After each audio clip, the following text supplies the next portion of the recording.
Di sebuah pondok pesantren kecil di pelosok desa, seorang pemuda bernama Fikri menjalani hidupnya dengan penuh keikhlasan. Fikri adalah anak yatim piatu yang kehilangan kedua orang tuanya dalam kecelakaan tragis saat ia masih kecil. Ia tumbuh tanpa belayan kasih sayang seorang ayah dan ibu, namun di tengah keterbatasannya, ia menjadi pribadi yang tangguh. Hari-harinya di pesantren diisi dengan mengaji, belajar ilmu agama, serta membaca kitab-kitab klasik. Meski hidup sederhana, Fikri tidak pernah mengeluh. Ia percaya bahwa ilmu adalah jalan menuju kebahagiaan sejati, baik di dunia maupun di akhirat. Fikri bukan hanya seorang santri biasa. Ia memiliki semangat yang luar biasa untuk memahami kehidupan di luar pesantren. Ia sering membaca buku-buku tentang filsafat, sejarah, bahkan kebatinan. Para santri lain terkadang menganggapnya aneh karena minatnya yang tidak biasa. Namun, bagi Fikri, pengetahuan tidak memiliki batas, dan setiap ilmu yang bermanfaat adalah berkah yang patut dikejar. Di sela-sela waktu luangnya, ia juga suka membantu orang-orang desa dengan kemampuan spiritualnya yang sederhana, seperti memberikan doa penyembuhan atau melerai konflik kecil dengan kebijaksanaan yang ia pelajari dari kitab-kitab tua. Namun, di balik ketekunan dan senyumnya yang tenang, Fikri menyimpan luka yang mendalam. Ia sering terjaga di malam hari, menatap langit gelap di atas pesantren. Kenangan tentang orang tuanya selalu menghantui, terutama ketika ia merindukan kasih sayang yang tidak pernah ia rasakan lagi. Rasa sepi itu semakin menyayat ketika ia melihat teman-temannya menerima kiriman makanan atau kunjungan dari keluarga mereka. Meski hatinya perih, ia tidak pernah memperlihatkannya kepada siapapun. Dalam sujud panjangnya, ia memohon kekuatan dari Tuhan untuk tetap tegar menjalani takdir yang telah digariskan. Suatu malam, saat sedang membersihkan perpustakaan pesantren, Fikri menemukan sebuah kitab tua yang tersembunyi di balik tumpukan buku-buku lama. Kitab itu berbeda dari kitab lainnya. Sampulnya kusam dengan tulisan aksara Jawa yang tampak asing. Rasa penasaran membuatnya membuka kitab tersebut. Di dalamnya, ia menemukan ajaran tentang ilmu kebatinan tingkat tinggi yang membutuhkan ritual-ritual tertentu. Salah satu ajaran tersebut memintanya untuk mandi di sungai Tempuran pada tengah malam, tempat pertemuan dua aliran air yang diyakini memiliki energi mistis. Fikri diliputi keraguan. Ia tahu bahwa ilmu semacam ini tidak seharusnya dipelajari sembarangan. Namun, rasa ingin tahunya terlalu besar. Di dalam hatinya, ia berpikir bahwa ilmu ini mungkin dapat membantunya menjadi lebih kuat, baik untuk dirinya sendiri maupun untuk membantu orang lain. Setelah berminggu-minggu mempertimbangkan, Fikri akhirnya memutuskan untuk mencoba ritual tersebut. Ia mulai mempersiapkan segala keperluan sesuai dengan petunjuk yang tertulis di kitab itu. Keputusan itu membawa Fikri pada persimpangan jalan yang tidak pernah ia bayangkan sebelumnya. Tanpa disadari, langkahnya menuju sungai Tempuran adalah awal dari kisah yang akan mengubah hidupnya selamanya. Di bawah langit malam yang gelap, ia membawa peralatan ritual dan doa yang telah ia hafalkan. Fikri tidak menyadari bahwa malam itu, sungai Tempuran menanti kedatangannya, bukan hanya sebagai tempat menjalani ritual, tetapi sebagai pintu menuju takdir yang telah digariskan oleh leluhurnya. Malam itu, langit tampak pekat tanpa rembulan, hanya bintang-bintang redup yang seolah enggan menampakkan sinarnya. Fikri berdiri di tepi sungai Tempuran, memandangi airnya yang mengalir deras. Sungai itu memang memiliki aura yang berbeda, terlebih di malam hari. Udara dingin menusuk kulitnya, tetapi bukan itu yang membuat jantung Fikri berdegup kencang. Ia merasa ada sesuatu yang mengawasi dari balik kegelapan, namun ia mencoba menepis ketakutan itu. Dengan doa yang terus ia lantunkan di dalam hati, ia mulai melangkah masuk ke dalam sungai, membiarkan air dingin menyentuh kakinya. Fikri memejamkan mata, merasakan setiap aliran air yang membasahi tubuhnya. Ritual ini, menurut kitab yang ia baca, adalah syarat untuk membuka gerbang ilmu tingkat tinggi. Ia sudah mempersiapkan dirinya dengan matang, namun baru beberapa menit berendam, sesuatu yang tak biasa terjadi. Tubuhnya tiba-tiba menggigil hebat, bukan karena dingin, melainkan karena energi yang menjalar dari air sungai itu. Rasanya seperti ada ribuan jarum kecil menusuk-nusuk kulitnya. Pandangannya mulai kabur, kepalanya terasa berat, dan tubuhnya melemah. Panik, Fikri memutuskan untuk keluar dari air. Ia mencoba melangkah ke tepi sungai, tetapi langkahnya terhenti oleh pusing yang semakin hebat. Tanpa ia sadari, kakinya terpeleset batu licin di dasar sungai. Tubuhnya terjatuh, terseret oleh arus yang deras. Ia berusaha meraih sesuatu untuk menyelamatkan dirinya, tetapi tidak ada yang bisa ia pegang. Air sungai yang dingin seolah menariknya semakin dalam, membuat napasnya sesak. Dalam kegelapan air, Fikri merasa dirinya akan tenggelam. Namun, tepat saat ia hampir kehilangan kesadaran, sebuah tangan lembut menggenggam pergelangan tangannya. Sentuhannya terasa hangat, berbeda dari dinginnya air sungai.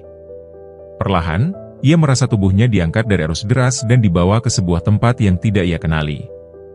Saat ia membuka matanya, Fikri terkejut melihat dirinya berada di sebuah muara besar yang indah. Tempat itu sunyi dan tenang, dikelilingi pohon-pohon rindang dengan cahaya lembut seperti fajar yang tak pernah datang. Di hadapannya berdiri seorang wanita luar biasa cantik. Rambut panjangnya menjuntai seperti aliran sungai, matanya bersinar lembut seperti rembulan, dan senyumnya menghanyutkan. Wanita itu memandang Fikri dengan penuh arti, membuatnya terdiam dalam kebingungan. "Siapa kamu? Kenapa membawaku ke sini?" ditanya Fikri dengan suara bergetar. Wanita itu hanya tersenyum, tatapannya licik namun penuh kelembutan. "Karena kau adalah milikku," jawabnya dengan suara lirih namun menggema di telinga Fikri. Fikri terdiam, bingung sekaligus takut. "Apa maksudmu?" ditanyanya lagi, kali ini dengan suara yang lebih tegas. Wanita itu mendekat, mengulurkan tangannya ke arah Fikri. "Aku adalah Maradewi, penjaga sungai ini. Kau adalah suamiku, takdirku yang telah lama kutunggu." Fikri terkejut mendengar pernyataan itu, tetapi sebelum ia sempat membalas, wanita itu melanjutkan dengan lembut, "Kakekmu, Mbah Cokro, membuat perjanjian denganku. Untuk kesaktiannya, ia menumbalkan cucu laki-lakinya kepadaku. Dan kini, kau adalah milikku." Kata-kata itu menghantam hati Fikri seperti petir. Ia tidak percaya bahwa hidupnya telah digadaikan dalam sebuah perjanjian gaib, dan kini takdir itu datang menagihnya. Fikri duduk terpaku di tepi muara yang sunyi itu. Pikiran dan hatinya bercampur aduk, antara ketakutan, kebingungan, dan amarah yang tak tertahankan. Di depannya, Maradewi berdiri dengan keanggunan yang tak biasa. Aura mistis yang menyelimuti wanita itu begitu kuat, seolah memerangkap Fikri dalam jeratan yang tak kasat mata. "Apa maksudmu? Aku tidak pernah setuju dengan perjanjian apapun," seru Fikri, suaranya terdengar bergetar di antara nyala keberanian dan ketakutan.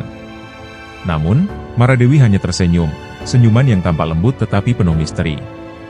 "Kau tidak perlu menyetujuinya, Fikri," jawab Maradewi dengan nada lembut namun penuh ketegasan. "Janji telah dibuat jauh sebelum kau lahir. Kakekmu, Mbah Cokro, memohon kesaktian dariku. Sebagai gantinya, ia berjanji menyerahkan cucu laki-lakinya untuk menjadi pendampingku. Kau adalah cucu yang dimaksud, dan hari ini aku datang untuk menagih janjinya." Fikri merasa darahnya mendidih. Ia tidak pernah membayangkan hidupnya akan dikorbankan begitu saja demi ambisi seseorang yang seharusnya melindunginya. "Tidak. Aku tidak terlibat dalam perjanjian itu. Aku tidak akan menerima ini," seru Fikri dengan tegas, meskipun hatinya gemetar. Maradewi menatapnya dengan tatapan penuh iba. "Aku tahu ini tidak mudah bagimu," katanya pelan. "Namun, janji adalah janji, dan di dunia kami, perjanjian seperti ini tidak bisa diingkari. Kau adalah milikku, Fikri. Aku tidak akan membiarkanmu pergi." Kata-katanya terdengar tegas, tetapi ada sedikit nada kesedihan di dalamnya, seolah ia benar-benar memahami beban yang kini harus ditanggung oleh Fikri. Fikri memalingkan wajahnya, menatap aliran sungai yang berkilauan di bawah cahaya mistis. Hatinya penuh sesak oleh kemarahan dan kepedihan. "Aku masih ingin hidup. Aku punya mimpi. Aku tidak ingin menjadi bagian dari duniamu," katanya dengan nada bergetar, hampir seperti bisikan.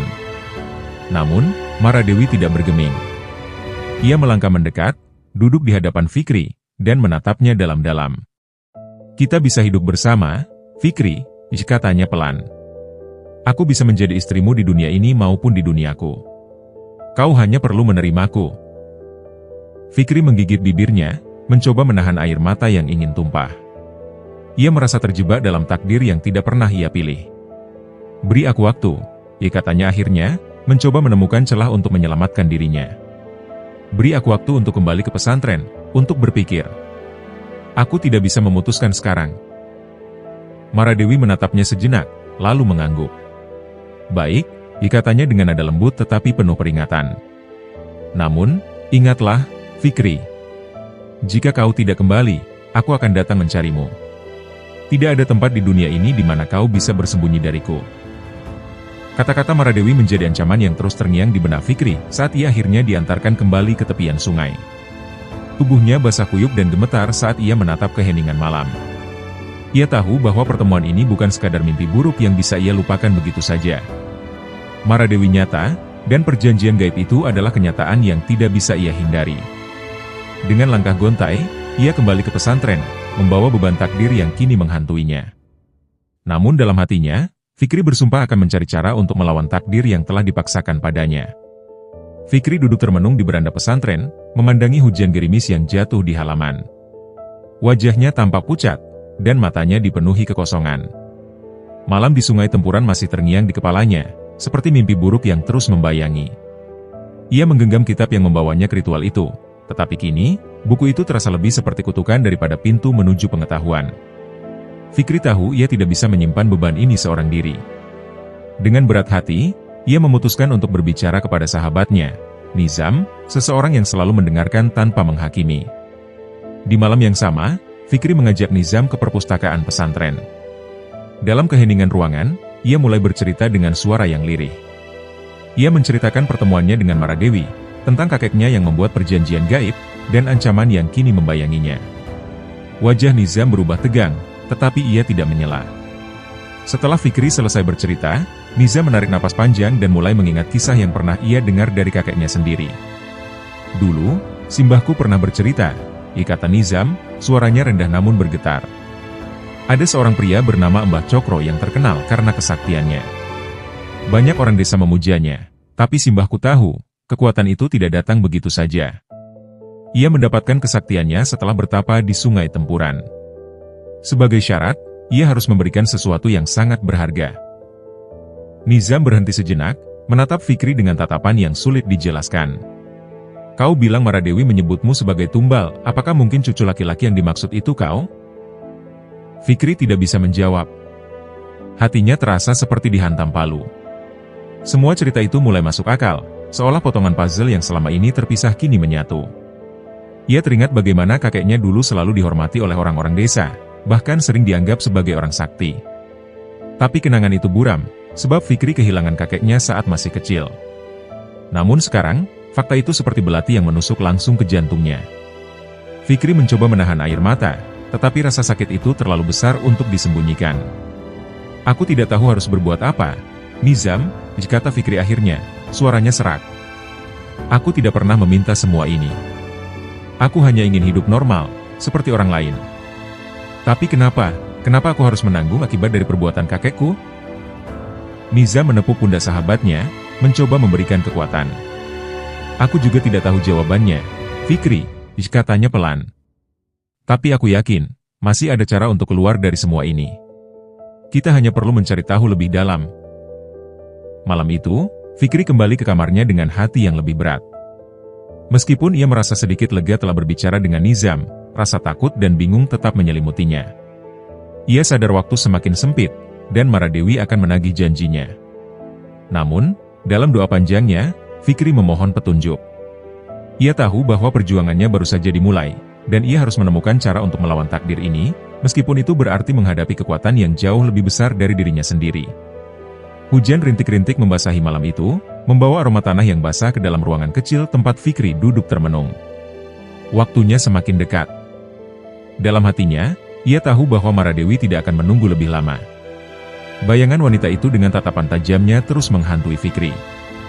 Suaranya yang lembut namun penuh ancaman seperti terukir di pikirannya. Jika kau tidak kembali, aku akan datang mencarimu. Kalimat itu berputar di kepalanya, menggerogoti keberaniannya sedikit demi sedikit. Namun, Fikri masih memiliki harapan kecil. Nizam, sahabat setianya, mencoba membantu. Mereka memutuskan untuk mencari lebih dalam tentang Sungai Tempuran dan perjanjian gaib yang mengikat Fikri. Nizam mengajak Fikri menemui seorang kiai tua di desa tetangga, seseorang yang konon memahami seluk-beluk dunia gaib. Kiai itu menerima mereka dengan wajah penuh kerut dan tatapan tajam yang seolah mampu membaca isi hati. Setelah mendengar cerita Fikri, ia hanya menghela napas panjang. Kau terikat pada sesuatu yang sangat besar, ujar kiai itu dengan suara berat. Perjanjian semacam ini tidak mudah diputuskan. Maradewi adalah makhluk yang sangat kuat. Ia bukan hanya penjaga sungai, tetapi juga seorang ratu di dunianya. Ia memiliki kuasa besar, dan janji yang dibuat oleh kakekmu tidak bisa dianggap enteng. Fikri merasa tubuhnya melemah mendengar kata-kata itu. Lalu, apakah tidak ada cara untuk memutuskan ini?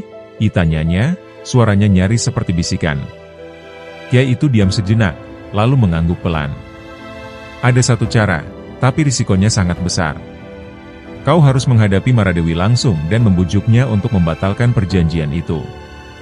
Tapi ingat, dia tidak akan menyerah begitu saja. Kau harus memiliki kekuatan spiritual yang cukup untuk melawan energinya. Fikri menatap Kiai itu dengan mata penuh harapan bercampur ketakutan. Bagaimana jika aku gagal? Tanyanya. Kiai itu menunduk, lalu berkata, jika kau gagal, kau akan kehilangan segalanya, termasuk jiwamu. Malam itu, Fikri kembali ke pesantren dengan hati yang semakin gelisah. Ia mencoba mempersiapkan dirinya, membaca doa-doa dan melakukan ibadah yang lebih khusyuk. Tapi ia tahu, kekuatan spiritualnya masih jauh dari cukup. Saat ia hendak tidur, suara lembut namun dingin memanggilnya. Fikri. Suara itu begitu jelas, seperti berbisik tepat di telinganya.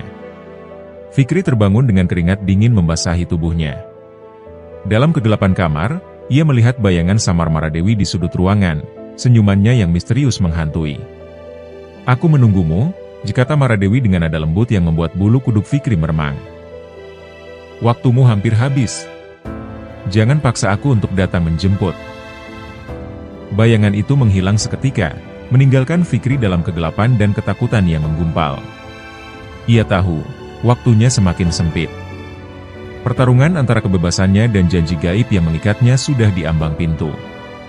Kini, ia harus membuat keputusan, melawan Maradewi dengan segala risikonya, atau menyerah pada takdir yang telah digariskan untuknya. Hujan deras mengguyur malam itu, membasahi setiap jengkal tanah di sekitar Sungai Tempuran. Fikri berdiri di tepi sungai dengan tubuh yang bergetar, bukan hanya karena dingin, tetapi karena ketakutan yang begitu nyata.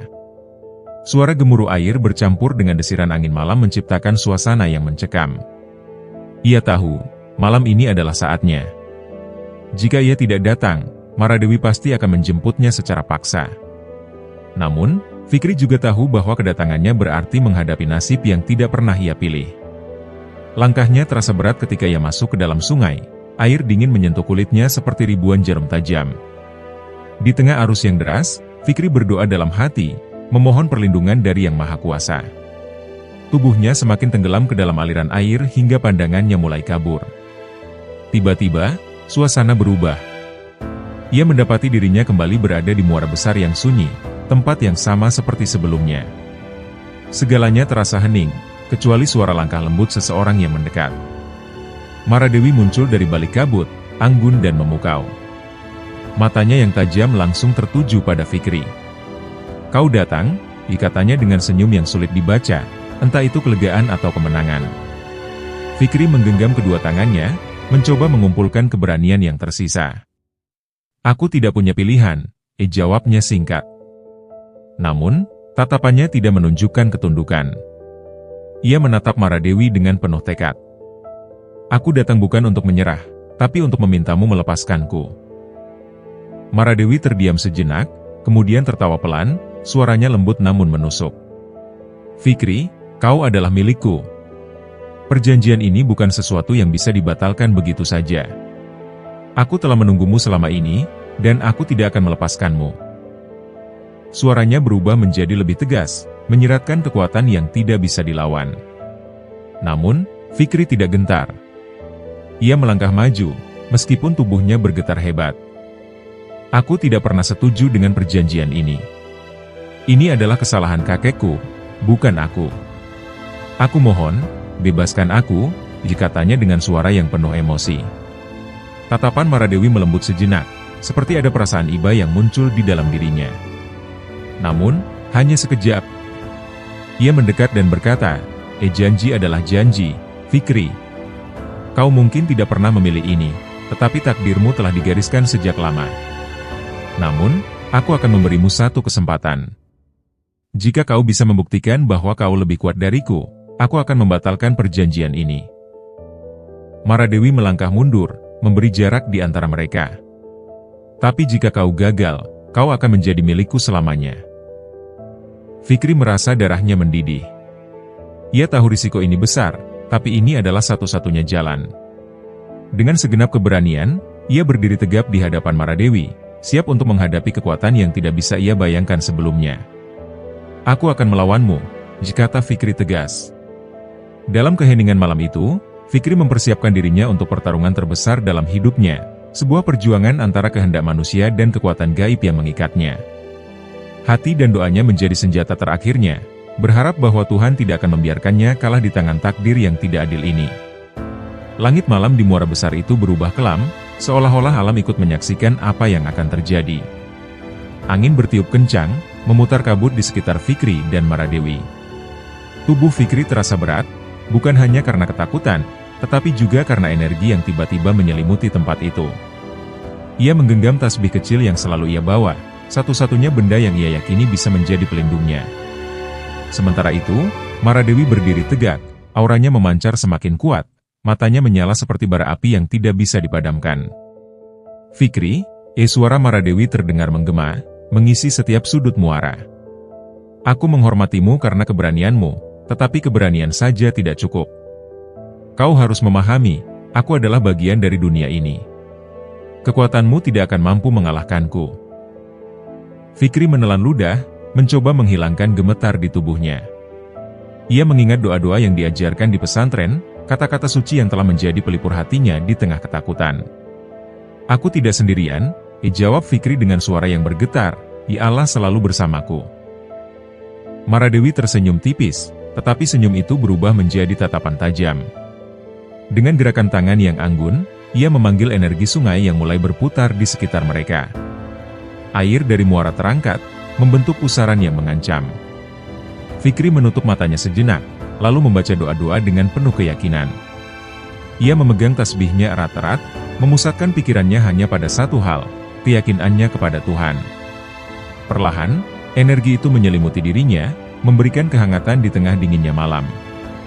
Ketegangan memuncak ketika Maradewi mengarahkan pusaran air itu ke arah Fikri. Dalam sekejap, Fikri melangkah mundur, berusaha menjaga keseimbangan. Ia membaca ayat-ayat suci dengan lantang, dan setiap kali ia mengucapkannya, pusaran itu melemah. Maradewi terlihat mulai kehilangan kendali, wajahnya yang dingin kini menunjukkan keterkejutan. Bagaimana mungkin kau bisa menahan kekuatanku? Tanyanya, suaranya berubah lebih tajam. Namun, Fikri tidak menjawab. Ia terus membaca, memohon kekuatan kepada Tuhan.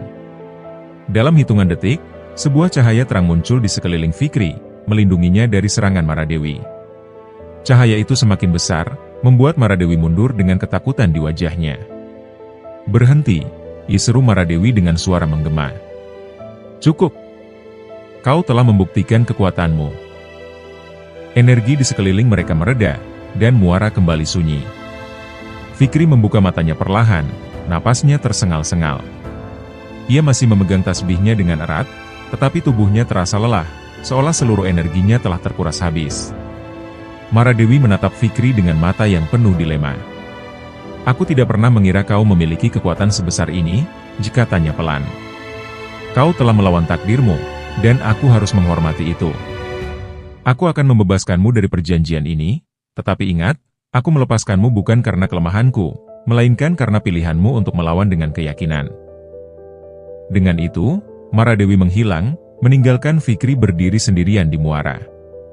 Malam itu, Fikri kembali ke pesantren dengan tubuh yang lemah tetapi hati yang penuh syukur.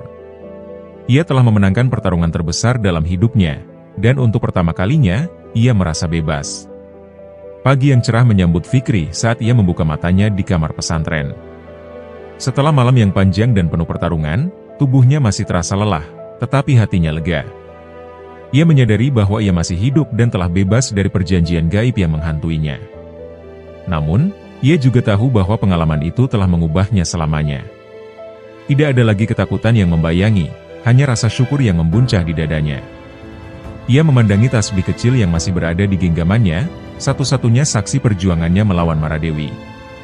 Saat Fikri keluar dari kamar, Nizam sudah menunggunya di depan pintu dengan wajah penuh kecemasan. "Kau tidak apa-apa?" ditanya Nizam, suaranya penuh perhatian. Fikri hanya tersenyum kecil, mengangguk pelan. "Aku berhasil, Nizam. Maradewi sudah membebaskanku," katanya dengan suara yang masih terdengar lelah. Nizam menarik napas lega, lalu memeluk Fikri erat-erat. "Aku takut kau tidak akan kembali," ucapnya lirih. Fikri menepuk pundaknya, mencoba menenangkan. "Aku hampir menyerah, tapi aku tidak sendirian. Tuhan membantuku," katanya, penuh keyakinan. Hari itu, Fikri memutuskan untuk menemui Kiai Hasan, guru sekaligus pembimbing spiritualnya di pesantren. Ia menceritakan semuanya, dari awal hingga akhir, tanpa menyembunyikan apapun. Kiai Hasan mendengarkan dengan penuh perhatian, lalu mengangguk pelan. "Fikri, pengalamanmu adalah pelajaran besar.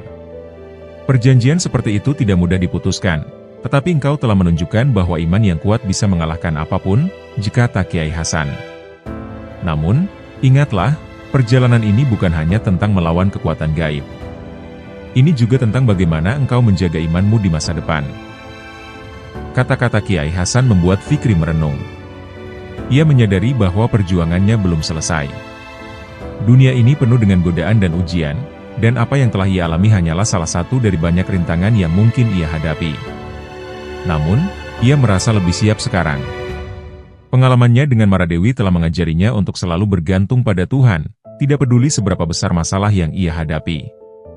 Beberapa hari kemudian, Fikri dan Nizam kembali ke Sungai Tempuran, bukan untuk melakukan ritual, tetapi untuk menutup babak kelam dalam hidupnya.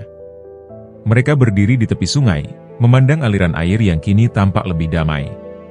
"Sungai ini mungkin tempat di mana semuanya dimulai," kata Fikri, "tapi aku ingin mengingatnya sebagai tempat di mana aku mendapatkan kekuatanku kembali." Nizam mengangguk, tersenyum kecil. "Kau lebih kuat dari yang kau kira, Fikri. Aku bangga padamu." Malam itu, Fikri kembali ke kamar dengan perasaan yang berbeda. Tidak ada lagi mimpi buruk, tidak ada lagi bayangan Maradewi. Ia menutup matanya dengan doa yang panjang, memohon agar hidupnya dipenuhi kedamaian dan keberkahan. Dalam hatinya, ia berjanji untuk terus belajar dan mendekatkan diri pada Tuhan. Meskipun ia telah melewati ujian yang berat, Fikri tahu bahwa hidup adalah perjalanan panjang. Namun, kali ini, ia yakin bahwa apapun yang terjadi, ia akan mampu menghadapinya dengan hati yang teguh dan keyakinan yang kokoh.